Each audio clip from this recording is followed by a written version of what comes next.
আজকে আমন্ত্রিত মেহমানবৃন্দ, প্রিয় উপস্থিতি, আমাদের আজকের অদৃশ্য শক্তির সাথে লড়াই, যার কারণ এই জন্য আমরা হয়তো দেখতে পাচ্ছি না কার সাথে আমরা প্রতিযোগিতা করব।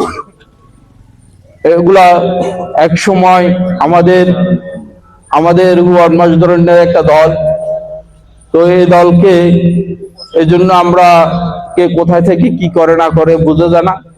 তো ওরা বিভিন্ন রকমের আমাদের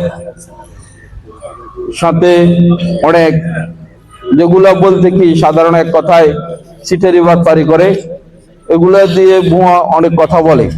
তো ভুয়া কথার যে আসলে কিছু করা যাবে না।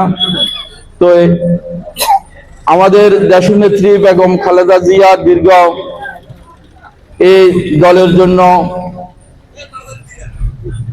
অনেক শ্রম, অনেক প্রতীক্ষা, অনেক কষ্ট, জেল জুলুম, নির্যাতন, নিপীড়ন, সেই দলের নাম হলো বিএনপি, বাংলাদেশ জাতীয়তাবাদী দল।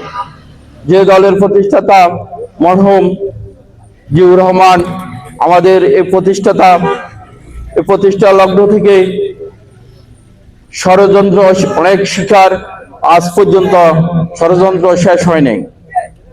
ইনশাআল্লাহ ষড়যন্ত্রের ভিতরেও আমাদের বিজয় এসেছে, ভবিষ্যতে ইনশাআল্লাহ 12 তারিখ আমরা বিজয় করব। কি বলেন?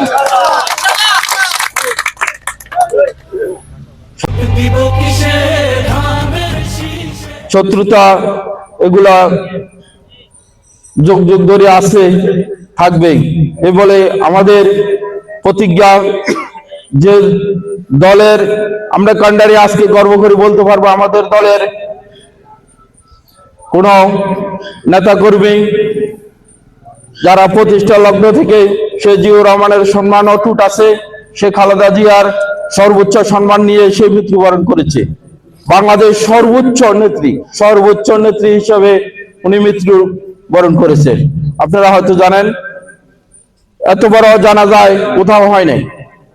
আসলে যে নেত্রীর কথা শুনলে গা শিউরে ওঠে, সেই মার্কা হলো আমাদের দানের শীষ, সন্দীপের কান্ডারি, সন্দীপের তিনবারের সংসদ সদস্য জনাব মোস্তফা কামাল সাহেব।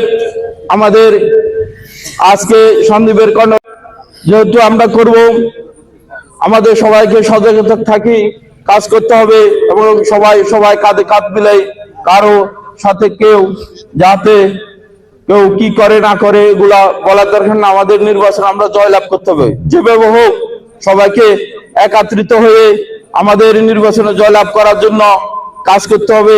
এ বলে আমি সংক্ষিপ্ত বক্তব্য এখানে শেষ করছি। আসসালামু আলাইকুম।